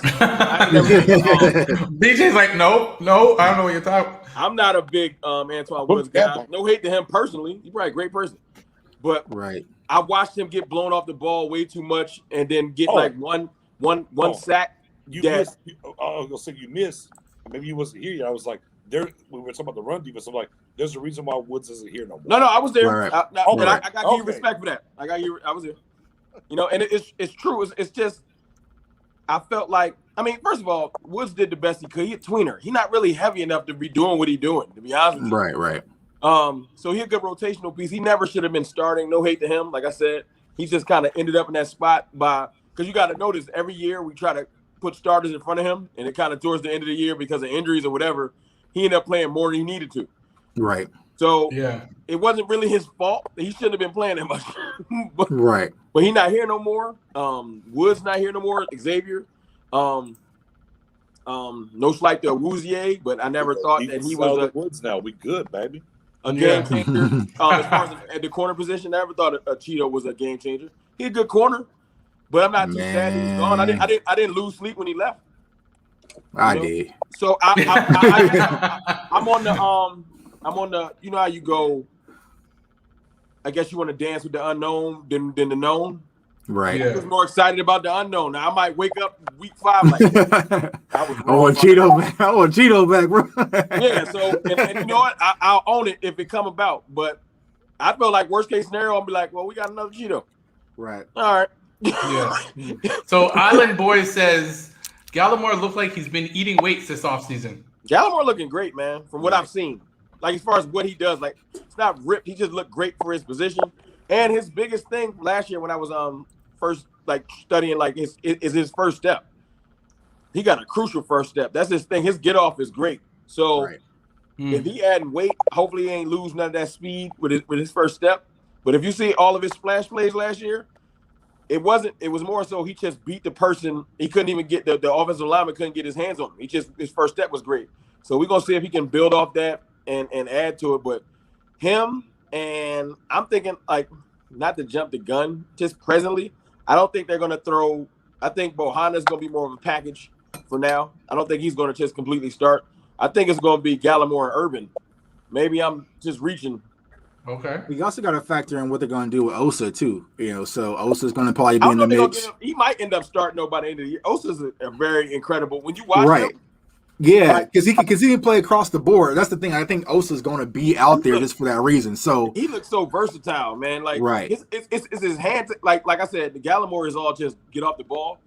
When I go back and try to watch some like because you can pull up highlights. I don't got the all 22 or nothing like that or like film like that. But when you see Osa's hand skills, it's just it's like okay, like he's not gonna let nobody get into his body cleanly on no plays. And I've seen like for some reason, like some of the plays I watched for him, he's strong enough to hold people off with one arm. We're gonna see how that looks in the NFL, but at UCLA, he was beasting in them trenches at UCLA, so we're gonna see. Right. Yeah, I mean he's a baby Aaron Donald. But look, that's a big compliment. Right. but I mean, college-wise, The Right. NFL is something different. I'm talking about college-wise. That's Right. still got lament. He was a baby Aaron Yeah. Donald. Now, as you said, how does it transcend to the NFL and what happens there? That's what we Right. have to wait and see what he walks through and what happens. You know. I'll tell you one thing. Any of you guys ever wrestled? Oh yeah. A No. little bit. Man, No. wrestling. Look, I played football like most of us. Wrestling didn't last. Just- Wrestling is no joke. So for him to be good, Right. you talk Right. about break you down. Wrestling is no joke. So if he a world renowned wrestler, like really good at his craft, I Right. gotta commend him because that wrestling broke me. I'm just go ahead and keep playing. So football. so Professor O and Island Boy said something about Osa. So Professor O said the only thing I don't like about Osa is his weight 280, but he's sure he'll bulk up. And then also Island Boy says Osa is a 1 tech and a 3 tech body. Right. Is there something wrong with that? No, I don't. No, But look, not. the best thing, we not bringing them in necessarily to start. So all that stuff that just saying like they need to put on weight. Don't say that. Oh, hold on now. You think they might start him? Hold on. We judge the 8 defenders, and all these fuckers got to start. Yeah. Do that. You gonna get roasted. You gonna get honey roasted out here. Now I'm not. Look, I'm not. I will say this. It's not that I'm they saying that got Osa. guys. I'm not. Oh, they got all play and start. I'm not saying nobody outside of D Law. Everyone outside of D Law, even Gregory, got to prove themselves. That's just facts. Yeah. You know, D I don't- Law. I'll give D Law this. As much as D Law, you know, we want his sacks up. It's rare I see a play where he taking a play off. I've seen him chase down. He running past 54. Oh, well, 9 now. Oh, Chasing somebody down. I ain't gonna do it. But you've seen it too. You watch plays where you like, damn. Listen, D-Law get there. we're gonna talk about Jalen because I saw him in OTA. He's not looking too good, in my opinion. Well, can I say one thing about Jalen real quick? Because everybody was telling me I was hating on him too much. I'm still hating on him because of a still clip picture. I give him that, and I understand that people can't tackle, and you know I will give him that. But to add context for what I've heard, a lot of people were just saying that in that drill, even though they said it was a still picture, it didn't look like it was. They said that in that drill, Ezekiel Elliott did make him look silly. well, So, I mean, but I can dial up week 1 against the Rams last year where he caught the ball and made 4 Rams guys look silly and stupid. Right. It's Ezekiel Elliott. Right. Yeah, I will give you that. I will give you that. So I told myself last week, because of everybody just getting on me. You know me, I'm Captain Optimistic. I'm just like, I'm tired of people coming at me about Jalen Smith. I'll shut up for a little bit. Yeah, I'll hate on somebody else. I got something in the crock pot for Jalen, man. So Man, we'll drop they've that been real soon, man. they was killing me. They was like, yo, let him live. And I'm like, I'll shut up then. My fault. You win. So You're before completely wrong. But I'm sorry that the biggest thing I had with Jalen, because I know he got a lot of tackles and all that, I just hated when he would celebrate at the worst times. Like, we get a flag and he like, I'm about to hit this swipe. And I'm like, all right, dog. They moving the chains. Like, what are you doing? Right. So that was my biggest gripe. Like I feel like as an adult, you should know how to read the room. Like, I'm about 35. I should be swiping right now. But you know, then he want to come out with it's a personal thing. It's that's just for me. Well, keep it to yourself. You know what I'm saying? Right. No one wants to see that when you get destroyed. So that was that's when I started to dislike Jalen, because of course when we winning and you making good tackles and your celebration is real trendy. Like, oh, okay. Right. But when we getting dusted, it ain't the time to break it out. Right. Read the room. So, guys, before we go, we're going to wrap this up shortly. I just want to ask Lindy one last thing. Lindy, I appreciate you sitting and waiting, but I just want to tell you I want to ask you one flat out question. Is Hurts the truth for you? And is he, do you think getting rid of Wentz was the thing to do and choosing Hurts over Wentz moving forward? You better say yeah with that man's jersey back there. Obviously, but no, I mean it just comes down to like a mentality. Like, I don't know. There was cases where it didn't feel like Carson was really built for the city of Philadelphia. he even came on the Pat McAfee show and he admitted like the culture there, it's not for everybody. You know, he's coming from like a small town, small place in North Dakota. He wants that kind of that Western life, I guess, that sort of thing. And as of right now, with Jalen Hurts, I think a lot of the the statistical like analytics and everything what PFF is trying to throw out there is a little overblown. I mean, yeah, he's unproven at the moment, but just to base what he gave you off of 4 games where it was one man's trash is another man's trash, inheriting what Carson gave him, there's a little unfairness there, but with the way that the organization is building around him right now, they're trying to set him up for success. Like Carson's transition from year 1 to year 2, and all I can ask the Eagles to do is to give Jalen the same amount of time that Carson was in year 1 to year 2 when they started with the Doug Peterson era. That's all I ask the Eagles to do. In fairness. So I mean, it makes the most sense. And then let me ask you a question real quick. Go ahead. It'll be twofold a little bit. There'll be a twofold. Do you think that Hurts is the guy that's going to take you forward for the next 10 years, or you think he's the stopgap? Just simple yes or no. Good question. I believe in Jalen Hurts. It's for the same reason. It's for the same reason. Like we brought in guys like Landon Dickerson and Devontae Smith. Like people forget, Jalen Hurts started his college career at that disciplined SEC program of Alabama, and then with him wanting his own team, and he proved to guys like Nick Saban and Tua that he belongs at that level of college football, and for what he did for the Sooners in Oklahoma, I mean, the guy was a runner-up for the Heisman when he was in college. So let's not underestimate what he can still do, possibly at the NFL level. Go ahead, Nick. Number two. How long is your head coach going to be the head coach there? Sirianni? I believe in the Hurts. I believe in Hurts. But this coach, are you buying with the coaches? Sirianni, wow, man. I've seen the T-shirts. I've seen different things. We saw behind the scenes. We was trying to fist bump or whatever happening. Let me ask you, as an Eagles fan, this coach, who they brought in, what do you feel about that coach when it comes to the Eagles? I feel that he just wants to, come in and win football games. He's more of a he strikes you as like a people's person. He doesn't. He has a seriousness to his job, but at the end of the day, he's worried about the connection that he's making with the players, and I think it's very important to come across as a guy that's not necessarily robotic in terms of this kind of position. He doesn't want to make those kind of mistakes as a first-year head coach.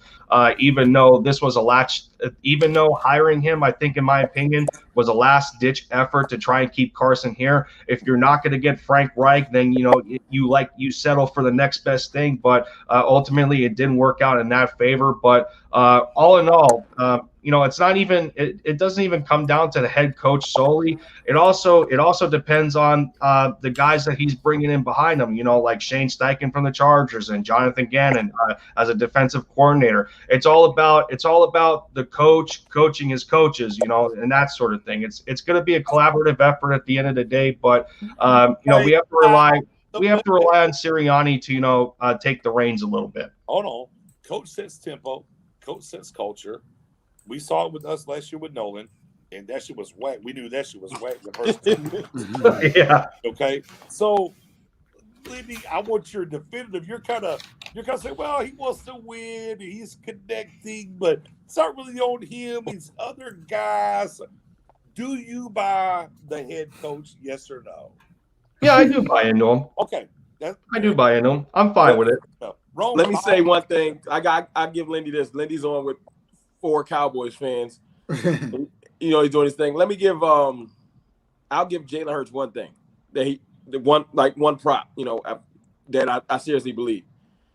He reminds me of Dak in one way, and it's just the way his teammates gravitate towards him. Mm-hmm. Oh yeah, you know what I'm saying. And as much as people 17, we was on the sideline talking about this shit ain't right.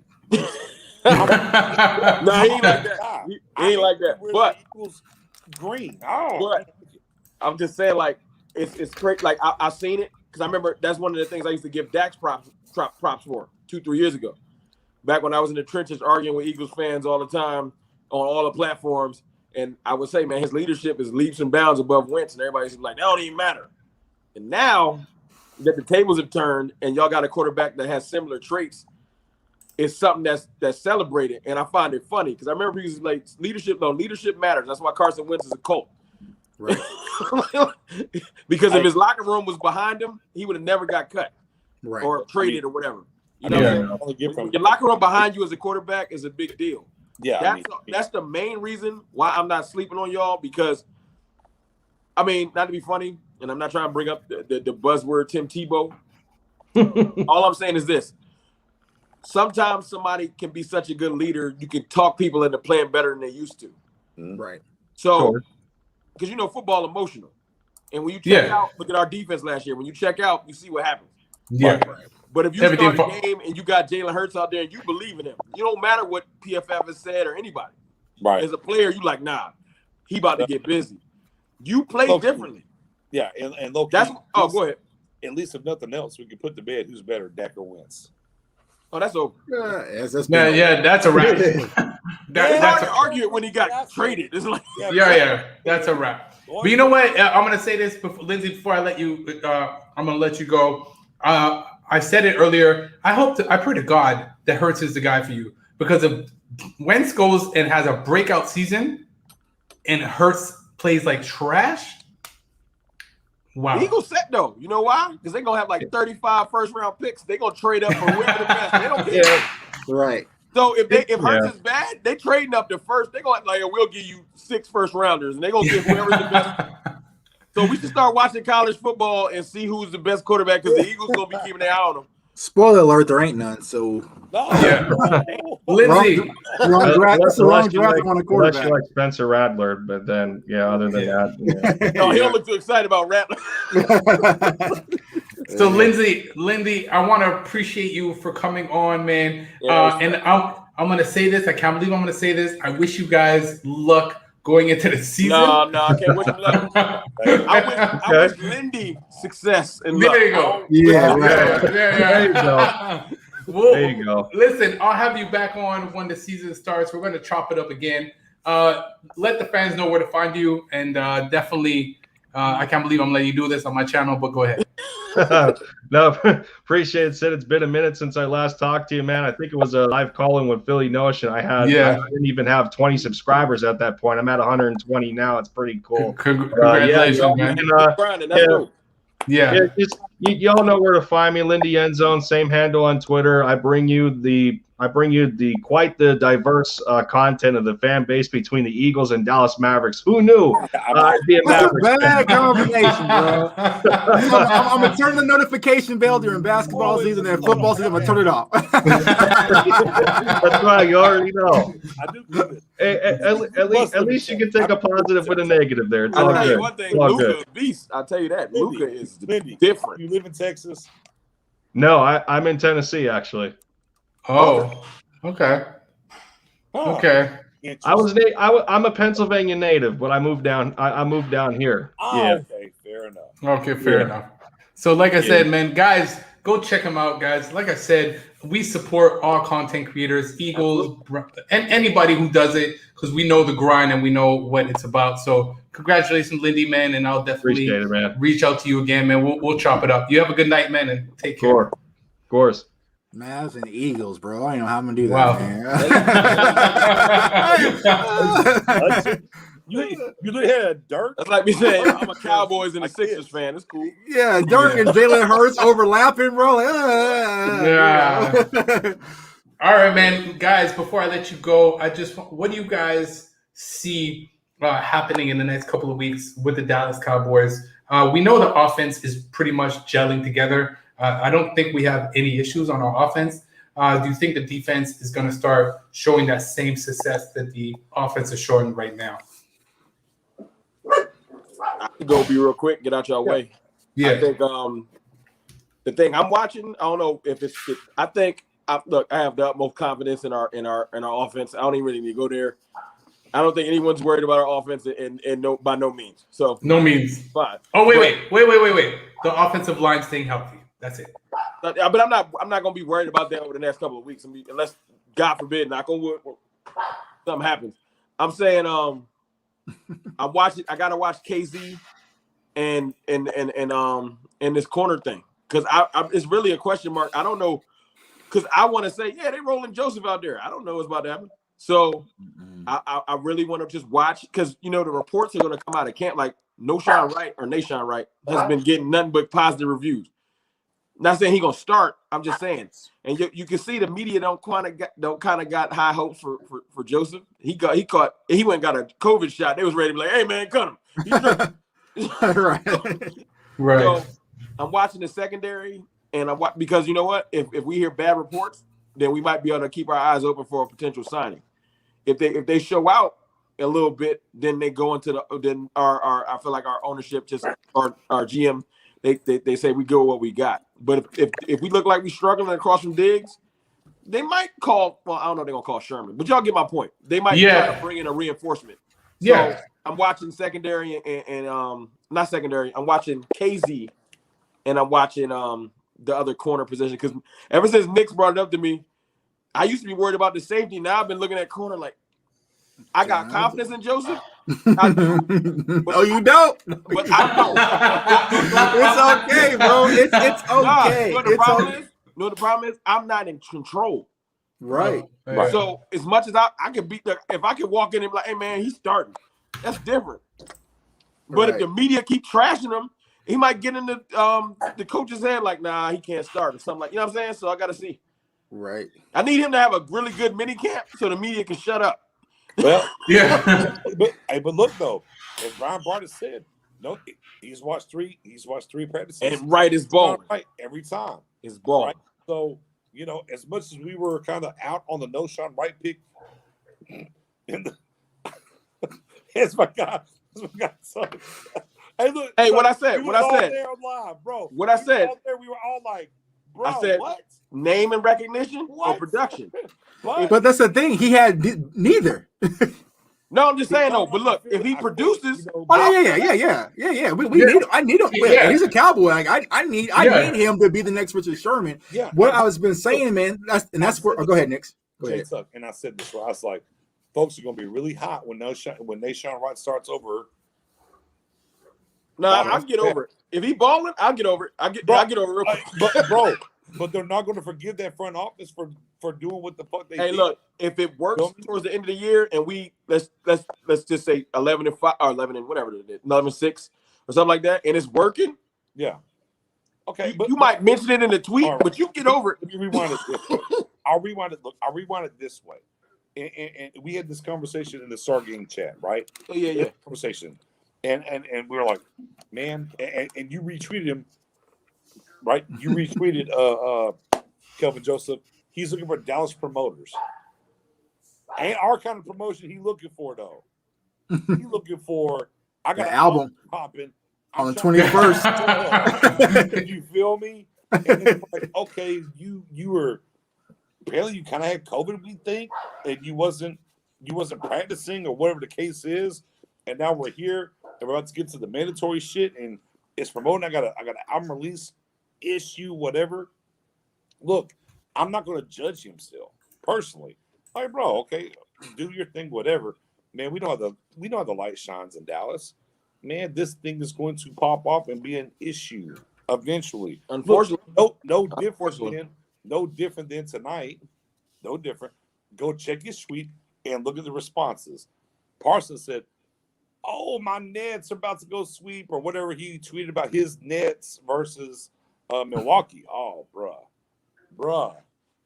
Top Sports automatically run underneath that thing. And people just kind of tied onto it to do whatever because it's different here in Dallas. It's different. Right? It's different. But look, we want the best for the team as we look at this thing. We're content creators and people that rock with us. And we know who's in, who's not in, whatever.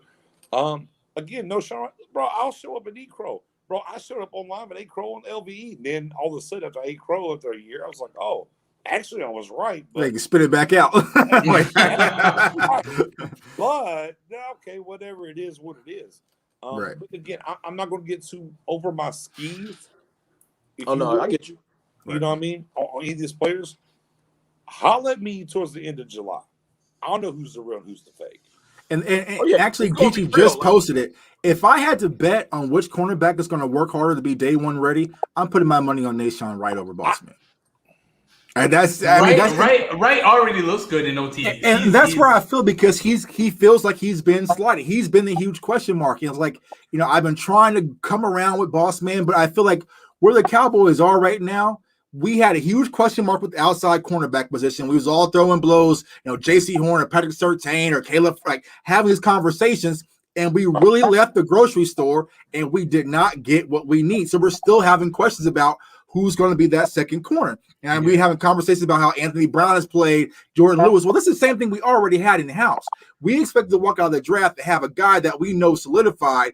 That's our cornerback too. We're going to have J.C. Horn and Trayvon Diggs. Patrick Surtain and Trayvon Diggs. But I feel like right now, we backed ourselves in the corner where we really don't know. So like Rome said, that's where we got to focus our attention, because we played Tampa Bay opening game. There's no warm-up games. There's we don't play the Eagles opening night. We kind of get revved up. We play Tom Brady out the gate. As much, like I said, you can like who you want to like. This is sports. You know what I'm saying? People change your minds in sports all the time. Because I don't care what nobody say. When Romo went down, I don't know, and I'm a Cowboys fan. Nobody was like, yeah, because Dak about to change the game. He earned all our respect. I was like, I didn't think he Romo was 13-3 changing the game. Well, no, but that's my point. No. By that time, I was like, God damn. Yeah, all right, I'm locked in now. So draft position, it's hard to say it during the draft season because you locked in. Right. Draft position does not matter. Ask Antonio Brown. Right. If Nashawn Wright can play, right. No, obviously, if Nashawn Wright can play, right, and he's just better than Joseph, I will get over it. I'm not one of the people that just hold on to it. I'll be like, man, I really like Joseph. He just ain't never lock in. Well, the problem the thing is, it'll be you overpaid for it. But the problem is wrong. Here's the problem. Is unlike Dak, we didn't take a multitude of quarterbacks. Look, go back to the the Redskins. They were the Redskins then. Okay, and they did all this trading up and drafted RG3, and then fucked around in the fourth round and took Cousins. That's wild. That is wild. Right. Hey, who's the starter in the league still though? Right. All right, you feel me? So there was no challenge at the position. No, in our realm with Dak, for what it's worth. Look, I look, and again, my big board had Carson and Dak. Those are my top two. No, you did bring that up before, but you better than me. I did. But I wasn't even doing big boards then. I wanted to do with golf. I was like, bro, get golf all the way the fuck up out of here, bro. But that's neither here nor there. But my point is, he earned my respect. Draft though, we didn't go look. And you think about Cowboys and how we worked, right? So second round we took Cheeto, third round we took Lewis. And there was this, whatever happened, whatever, so on and so forth, right? The whole nine. So when you took Cheeto, who was on the board when you took Cheeto? Anybody really remember another cornerback you should have took over him? I don't. No, you don't have one. Go look it up in that draft. Like, not immediately. When it comes to us in the second round, it was the Joker. It was, okay, but you took Parsons. Samuel was right there. Samuel Jr. was right there. Samuel Jr. was a better pick when we took Joseph at 44. Yeah, I mean, I have no idea why they did that. Like all this shit with him reaching out to promoters and this, bro, I don't blame him at all. He's literally being who the fuck he was even before he got drafted. I'm not going to be mad at that. That's on the front office. Yeah. That's on the organization. Like, you knew who he was. Right. Games, 2 colleges, and you took him at 44 because you allowed the Raiders to go get the guy that you really wanted. But to your point, they could have took. There was a better cornerback available. They could have took Sam. You're right. They could have jumped up and got Trayvon Moore. So that's the thing, bro. It's not like we're knocking Boss Man. Like they could have took Samuel, so I give you that. Like, Samuel fell right to him. And like I said, I'm just looking across the landscape because I follow all these guys when I was watching the draft. I see Caleb Farley. He's locked in on his rehab. I see J.C. Horn. He has the Black Mamba thing going on. He's focused on camp. I see Patrick Surtain locked in on camp. Asante Samuel locked in on camp. And I see my quarterback, too. He's out here promoting his album is about to drop on the 21st of July. Like, you know what I'm saying? Like, that's the difference in mentality. And like Nick was saying, it's different in Dallas. And you got to think about it. Those three guys that we listed earlier, they come from that cornerback NFL cloth. But you have a dad that's saying, all right, son, this is how you move in Dallas. Chill with all that right now. You need to focus on that. And then once you start to get the fame and glory, then you sell your T-shirts. Then you promote. You know what I'm saying? Like, only way you're going to pull y'all back is by play. He's gonna have to. Yep. He's gonna have to. But let's say, for instance, we come out versus Tampa and he's Reggie Robinson. Like, that's gonna be a huge issue for a lot of Cowboys fans, and rightfully so. So we'll see. Yeah. Also, Elijah Molden as well. So we can go on and on, man. But draft day, if he come out and he ball, like he ball, as my man Rome shirt says, man, get the strap. Right. Look. This isn't us like dissing Kelvin. Hey. I want you to walk through the door. Right. I'm good with the look. I'm good with the rap until I'm not good with it. So there's certain players. The greatest quote ever from Jay Sutton. Man, I'd say 2 shots of Hennessy. I was at the strip club all last night. And come out and ball. 2 interceptions. Pac-Man Jones was that. He's that guy. But he won't get the benefit of the doubt until he shows up. Bro, he's got to show up. Rome, has he practiced yet? No, he has. But look, you sure? But don't say this. You can show him practicing. Has he? Well, anybody? I'm sorry. Because he didn't do OTAs. He just did rookie camp, right? Because apparently, just a couple of days ago, he had fucking COVID. Well, look, when the stories came out, give me this. Was he in the rookie? No, wait. Was he in rookie OTAs? Yeah, he was at rookie OTA. Rookie OTAs. Then we flipped to OTAs. He was gone. Right. But we don't know if he got told to not come in. If he was in rookie OTS, look, me personally, if I miss it, hey, my bad, fellas. I seen the photos, but I seen them with Dak Prescott, and they were doing the charity giveaways. Okay, I see, you know what I'm saying. So it's like it's just here's the thing I'll say, Cowboys fans, about Bossman, right? The reason why y'all get on Jalen Smith for all the CVE, it's the same thing applying right now, but there hasn't been any production behind it. So I see way more advertising. Y'all can't tell me though that people not ready to pounce on everything he did. Rookie OTAs, I heard. Well, Parsons dipping balls, Cox getting interceptions, right? Nation Rock getting interceptions. Yep. So if he was in rookie OTAs, I didn't hear anybody with the Cowboys talking about him at all. He had a pick in rookie OTAs. Did he? Okay, bet. I missed it, bro. But it's the same thing like most of them. It's like this. Unfortunately, because of his chosen interest or hobby or whatever the hell you want to call it. No, it's not that. No. I'm just saying though. Bro, if his biggest interest was golf, no one give a damn. Look, we're not talking. No, it's not just about rap, bro. It's not. It's the way he's going about it. It's more things that line up. The rap is just a cherry thought, bro. Like him leaving LSU because Stingley and I forgot what's the other corner guy at LSU were forcing him out, and he left early and was possibly getting suspended. I never knew why he left LSU. Yeah, because it was a suspension that was looming, right? They brought in Stingley, and I forgot where's the other cornerback that ended up.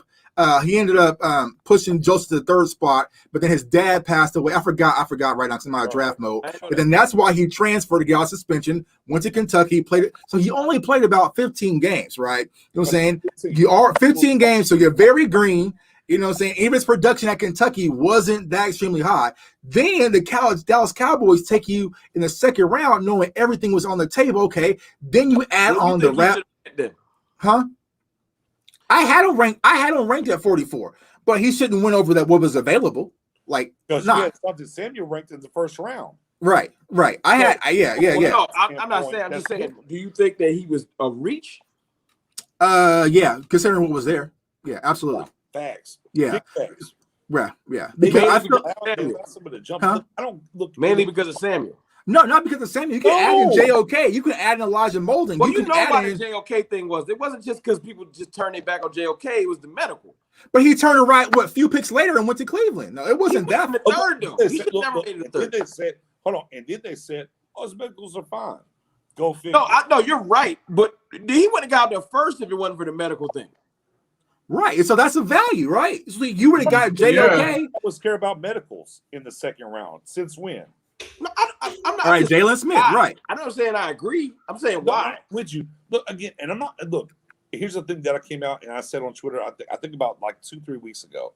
I was like, man, if you got the star on, bro, I'm cheering for you. Right, I'm right. never going to be the guy that no matter what I think about your player, you pissing me off, bro. I don't care. Like for me personally, bro, I want you to succeed. You got the fucking silver and blue on, bro. Right. Go win. Yeah, go do ball out. That makes the team better. However, in the very early outset here of Kelvin, when we can think about what was on the field, which you know people charge us up about it or whatever. I mean that's fine, Right. but it's like, bro, you're literally feeding into everything. I don't care that you rap. I've said this before, bro. I don't care that he raps. Like Right. low key, be in a studio, not a strip club. It's a win in my You know opinion. what I give you though? That's fine. However, wait for it though. You didn't really do shit at OTAs. You haven't, Right. bro. Right. You just haven't. And apparently, maybe nobody reported that. Now watch me, follow me here. Nobody has reported. It's the Cowboys. Nobody, no big market, not even Mike Fisher, who's late to the table, said, "Oh shit, Kelvin Joseph has COVID." He kind of took a tweet. It's like, "Yeah, I'm just getting better, man." But on the same token, you guys were promoters for an album release party, Right. bruh. Let's keep it a buck here. Are you sick with COVID? That's why you couldn't practice? Or are you worried about other shit? Like, those are factual things. Doesn't mean I hate him. Doesn't mean that I don't want him to go do good. Bruh, I hope he's the starter. Like, look, we picked him at 44. He needs to be the starter. Right. He's too higher than Diggs. And that's the thing. He is the most important draft pick who we need, like the most. Out of all these picks, he's the most important. And it feels like he's doing what Jalen Smith does. He's celebrating when we're down by 30 right now. Like, bro, your album release party and all that. Until the game is played. I can't do that. But that should be the last on your mind is the album release party and what promoters are in Dallas. I can't give him that till the game is played. Okay, wait. But wrong. If we line up week 1, he's not on the field. How does that make you feel at 44? Huh? That's an if though. You started that with an if. I feel that. I know, but I'm because I can flip it and say if he week 1 get 3 picks like this, that's ifing. I can't if that. All I can do is this. I know that right now he's doing him. Oh yeah, he's doing it. But that's a problem. That's a problem. Yeah. But I've made a bunch of videos. I'm fine with him doing him until I'm not. Okay. So I'm going to roll with him doing him. I don't want him to be somebody else. I don't want him to be a Garrett guy. Be yourself. Be yourself. If yourself is this, it's fine. I don't care if you got bars, because I'm telling you, if he was, hey man, where all the good golf courses at? It's not that, bro. It's not that. It's not. Yeah. So why aren't you fine with Jalen Smith promoting sunglasses? No, I'm mad because his play has slacked on. He's been on the team. But Jalen Smith was one of the top 10 linebackers going into last year, and then 1 year he slacked. So I want to see him do the Zeke. With one terrible defense. Do the Zeke. Huh? I want to see if you fall off, do the Zeke. Shut up and show me that you grinding. Zeke has had the most off the field issues thus far this year, though. Huh? Yeah. Zeke has had the most off the field issues thus far this year. Is wild. Right, that's a bad look. But is he grinding though? But I'm saying there's issues. About to put on no helmet and ball. I'm saying there's still off the field issues though. He's not going to jail. I mean, you can get sued, you can get a whole bunch of stuff. So it's like, here's the thing, like Zeke ain't going to jail. The spotlight is different in Dallas, bro, and not everyone can handle it. Yeah, I didn't disagree with that. I said that I don't have no problem with him doing him. But if he show up week 1 and he trash, I'll be the first one to say it. I'm not here to pull punches, but I'm not going to jump on him right. That's just not me. Like I got to be me. I don't jump on people like that. You're right. Okay. I want people to do them. I hate when a person try to do somebody else. If he came in and was like, all right, man, I'm in reading books. He looked like he not being him. Then I mess around and take his whole whatever his energy is on the field, it might kill it. Right. Trying to be somebody else. Be you. Now, if being you makes you trash because you're not focused, then goodbye. But until I see you look trash, I'm a you know what I'm saying? Now, Right. 2 weeks from now, if the report is like, no, he just do not have it, I'll be the first one to make a video like I was completely wrong. Like I'm not a right or wrong person. I don't Right. care. No, Right. So it's like so Rome is the parent who's trusting that kid with the keys to the car because he thinks that they're not going to break curfew. Me, I'm the parent. I know that which my kids. I know which one of my kids is going to break curfew. So you're not even getting the keys. You riding with your brother. You riding with your brother, bro. I'm way too strict. ain't no keys to nothing. We definitely the younger brother knows Sean Ross like, oh yeah. Yeah. On his phone, them shit. I ain't gonna do that. Yeah. I'm giving Nashawn Wright the keys. Everything. You need some money, bro, before you go out. You know what I'm saying? Enjoy yourself. But Tuck, where did Nashawn Wright come from? From Oregon State. Okay. Yeah, but didn't you say what's his experience? Where'd you first learn about him? From Last Chance U, Laney College. My point is he's been around people that almost lost it. He got better life experience than whatchamacallit might have had. He might not have never had something like Nashawn, I don't know how to say his name. I feel like he understands the levity of the chance he's got, and he ain't playing with it. Bro, okay. I will tell you this. I don't know if Kelvin understands. No. Man, we're gonna go all night with this topic. You just said everything. I'm just saying. So he understands the levity, but a number 2 round pick at 44 doesn't understand. How old is That's he? what you just said. How old is he? They're the same. 20. Nick, was 21. Nick, how long you been watching football? Does everybody understand? It doesn't matter. How many 30 for 30s you didn't watch when people was like, "Yo, man, I was an idiot." Oh, bro. Here you go. You're moving the goalposts. No, I'm just being real. You're moving the goalposts. Am I lying? Bro, you moving the goalposts. Am I lying? Sean gets it. I'm not saying I'm not. Listen, I think what we're trying, all we're trying to say, and I'm with J Tuck, and I'm with Joseph Nick. Might have a lot to learn, and hopefully, you do realize how long goes rookie minicamp? And look, and as I said, you talking about like 2-3 weeks ago. Wait for it. Watch this, Ron. And as I said, as we had this conversation behind the scenes before tonight, I don't blame Kelvin Joseph. Right. At all. I don't blame Kelvin Joseph for anything he does. I blame the organization. I blame the front office. You took him there. You should have known what he was about. That's how I feel. So I'm not mad at Kelvin Joseph as the human being. I'm not mad at him as the player yet. I'm just saying, hey, look, our job as content creators is talk about these guys as we move along and what's happening. Yeah. Look, nobody's saying that Kelvin Joseph is going to be a bust here. Let me raise my hand. I'm telling you. I'm ready for him to walk through the door and be that guy. I need him. We need him to be. We need him to be that guy. Yeah. Look at Gregory. Look how many chances. Look how much support they've given to him. But hold on. But this ain't their first rodeo. Right. But 15 games, two colleges, whatever, and whatnot. What I'm saying is, if he's not that guy, to me, in my opinion, it's not really on Kelvin. I know a lot of fans will say, oh, well, Kelvin's just a bust. He didn't take it. No. They took him too high. It's on the organization to understand what he does. I've been on record. Y'all can go dial up the video of me. Look, I'd rather Kelvin Joseph be in a recording studio than a club. In a recording studio, than a strip club. But where's a promoter going to get you to? Where's a promoter? But on the same token, what matters to you more? Are you here for your 15 minutes of fame? Right. To push your music career? Or are you here, as you said out of your mouth, generational wealth and be that player on the field, and you'll do the other stuff on the backside? I tell you one thing, we're going to find out quick with this Dallas media. I think this is fair, as his tweet said today, because I'm not out on Kelvin. I'm not out on Kelvin. However, my mindset had to change today with his tweet. I'm looking for Dallas Cowboys. I'm not Dallas Cowboys. I'm looking for Dallas promoters, aka so I can push my album release in July. I said, okay. July 21st. So you got drafted and said you understood.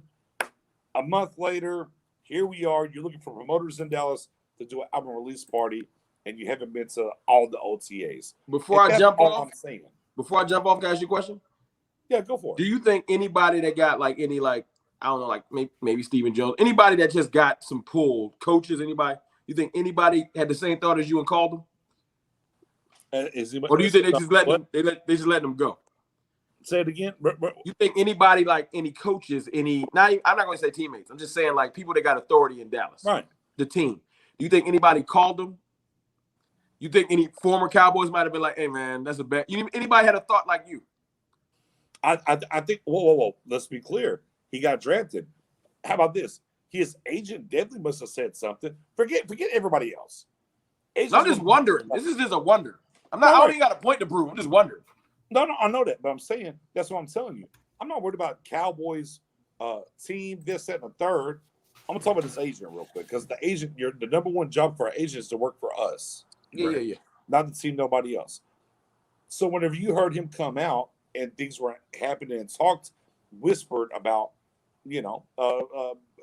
rapping and doing these things. Jay Tuck said it before, guns in the videos, different things, right? Yeah. And he's like, no, man.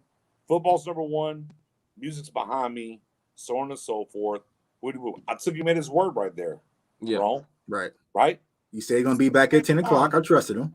Right. Since that time, what does he show me more? Football or album release? I've seen a lot more off the field than I've seen on the field, to be honest with you. And that's my issue. Look, I want him to go win. I want him. Hey, bro, I hope he's better. I think we all do. Yeah, I want that. Hey, but you know what though? As much as you say that, must be the money. That's what I want. I don't know if the whole fan base want him to win. I feel like a lot of people want him to fail. That's why I just made that video the other day. Because if he cough wrong, people are like ha. But that's how it is with all of them, though. All of them, yeah. It's all of them. Different. No, because like I said, I showed you, bro. Even with Parsons with the 9/11 thing. Hey, bro, I saw a lot of people jump to his defense. I've been watching the Kelvin Joseph slander. But it's like it's like, what do you defend? Like it's just because. But my point is valid. They waiting. They praying on his downfall. Because here, what Kelvin Joseph needs to understand: if you go out and you get 3 picks, opening game versus Tom Brady, you can drop 5 fucking albums on opening night, and we're gonna buy them all. You can drop but you have to get to that level. The thing that Parsons has the production that already bought Cowboys fans in. For Kelvin Joseph's standpoint, it's not too many Cowboys fans are bought in production-wise. Gonna say, okay, that was the guy. I know, like you was kind of excited about it. Vach, for the most part, everybody Cowboys fans kind of sitting like, that's my point. That's my point. So right now, it's a line drawn in the sand. It's about 3 people over here, me, Vach, and like another dude I don't know, and the rest of the Cowboys nation. Like, I hope he fails. Not hope he fails, but he has work to do. He has to build it. I agree with yourself. Come on, prove yourself. How did I say I wanted him to fail, bro? No, I need him. We all need He's him. on my intro video. You know what I'm saying? Like Cowboys Nation. Y'all like people go to for information. Shit. I'm talking about the general, or I hate to use the word, the casual awareness. Right. Y'all different. Like people come to y'all for analytical breakdown. Like I'm talking about, like this is 4 people on this panel. You could add 40 people. Let's just be generous. The people you go to, and I might be reaching. But outside of that, it's millions of Cowboys fans. And for what I've been seeing, they are not happy. And that's fine. I'm just going to take my position and roll on my side. I'm cool with being a pariah. I'm fine. I'm going to just roll over here. I'm good with it. Yeah. Trust me, I dropped a video earlier. I've been caught all day. I'm cool.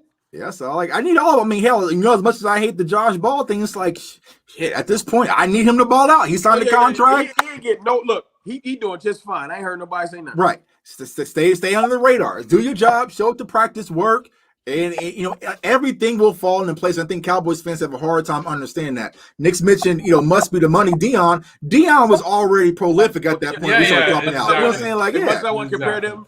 It's prime, dog. That's hard. Right. Well, I'm saying it's anybody. You know what I'm saying? I feel like even Cole Beasley. Cole Beasley was saucing stuff up, and he came out with his sauce and his out. We'll if you do your job, Cowboys fans will do our job, bro. But it's like as much as people want to hate on Bees. Right. So he earned it. Yeah. So hell yeah, I'm listening. He just sauced up Jacksonville. I'm listening. For Kelvin Joseph, you got to earn that first then do that. And look, that's one thing. I'll be clear. I'm not saying he don't. And I agree with y'all. He hasn't. He's been making all the bad and wrong moves. Right. Yeah. All I said was, all right, you just go roll with your gut. I'm going to just maybe it's a stupid roll. Right. Everybody, I'm just going, I say, all right, the way this is rolling, I'm going to just push my chips in the middle of the table and think it's going to work. Do I think that me pushing the chips to the middle of the table and saying it's going to work means that he's going to change his behavior. No, it's going to have to work with him being him. Right. Okay. It ain't going to work with him changing. Right. And like I said, what keeps me hopeful about him is seeing that Dak Prescott was with him and part of a charity. So maybe Dak can be a guy like, all right, bro, like tone it down. Because think about it, even when we brought in Dez, like Dez had to kind of go through that. Like, bro, like when he had the whole room. I'll tell you that. You're right. He just maybe he don't even understand what reading the room is. Right. That's what it is. Asking for Dallas promoters is stupid. Right. You can hit up somebody in the locker room, like, hey, bro, y'all know anybody? Boom, boom, boom, in the locker room. But on Twitter, his moves are dumb. I'm just rolling with it. And that's what we're saying. Look. Man, this has. Whenever you say his moves are dumb and you just roll with them, well, you got to understand the backlash to that, though, Ron. Right. And you're right. He's saying his moves are dumb. I'm just rolling with it. You ever had a homeboy that makes some bad decisions, put it together at one point? Right. I'm gonna be that homeboy. Okay. I'm not. I ain't saying it's right. I'm wrong. It's fine. I'm cool with it. What I'm saying is, man, you have a guy at your same position who is drafted in the 3rd round. What we thought we shouldn't get drafted is interception. Yeah, he's coming to eat, bro. Not even picks. I've been just hearing that his instincts are dope. That's the thing that got me hyped. Broder said his instincts. They said no Sean Wright's instincts are just he everywhere. He's coming to eat. He's coming to eat. That's all we want to see, though. In the end, that's all we want to see. He said it reluctantly too. Like he said it. He's like, man, I don't want to say it. Almost. He's like, but he's balling. Right. So I'm saying when you got a guy that's really already making this impact already, you right that you haven't. Right. Yeah. Here's some of my promoters. Like spatial awareness has some. Hey, look, when minicamp tomorrow, right? Right. Yeah. I hope you getting this sleep. You better come out. Right. That's what I'm saying. Because also you can see Jordan Lewis, like these corners aren't going to back down easily, bro. And I don't think the Cowboys are going to toss him in there just because he's a 2nd-round pick. He's going to have to earn the spot. So it's like, all right. Joseph got to pick Dak off and shake people running back with 6. Right. Dude, all on cam, man. All on cam, man. 100%, man. Guys, this has been one crazy debate. We're definitely gonna. I took it somewhere else. I'm sorry, y'all. No, it's all good, man. This is speak your mind all the time. That's what I want. I'll go for another 5 hours. I don't care. Hey, no. Hey, look. You're going to have to add a panel because my wife going to be on here too. Like, hey. Yeah. What's wrong? You got to come on. You got the guns out. I know how. Yeah. I got the guns out, but I don't run this ship. Right. Say, I got them guns. Happy wife, happy life. I'm telling y'all right now. There you go. Bro. Yeah. So, guys, listen. Speaking of which, CowboysFansOnly.com. Get your Boss Man Fat T-shirts, bro. That part. There we go. There we go. I'm gonna buy what me and you gonna do a stream together. Bet. Listen, we're gonna touch base again in about obviously in a couple weeks' time because we're gonna see who's showing up at training camp. It's about to ramp up, bro. Yeah, it's about to get live. Everybody showed up, not like Green Bay where a particular quarterback. But I neither here nor there. Don't get Jay Tuck upset now. Hey, look, he defends. I really feel like I gotta watch Joseph like he my brother. Like, yo, bro, you good? Are you straight, bro? Like, I'm gonna get an alert on my phone. Like, oh, he like you gotta wake him up for camp tomorrow. Hey, bro, touch your alarm. Already best friends. Him and Matt Owen been tweeting each other and doing different things. I'm a DM him. He ain't gonna read it. Cowboys fans. But Rome, you do know he doesn't show up and ball out. Cowboy Nation's gonna go ballistic. That's cool, man. Look, man, it's fine. They'll get over about it. If Nashawn Rice doing this, they'll forget about my little take. No, they won't. All right, man. Before I let you guys go, Jay, my man over here, right here, please let the fans know where to find you. Yeah, you can find me on Twitter at JTuck151. I appreciate all Cowboys fans, man, for your support and rocking with your boy. Also on YouTube, Cowboys Fans Only, CowboysFansOnly.com to get your CFO merch. Like I got some more heat coming this weekend, so definitely stay tuned for that. And then, like I said, catch me rocking with my guys Nick, Spoon, Mariella, Matt O, also my guy Sid and Rome Cowboys fan talking. I appreciate everyone on this panel, man. Like I said, I'm fans of you guys and keep all the great work, man. And we're gonna get this thing figured out. So No question. All The right, pitch man. train continues. We're gonna bring it over down here to Mr. Rome. Mr. Rome, let the fans know where to find you, man. It's your boy, Mr. Rome. Cowboys Fan Talk. Cowboys_Fan Talk on Twitter, and Cowboys Fan Talk on IG. Even though I've been neglecting that for like 3 months.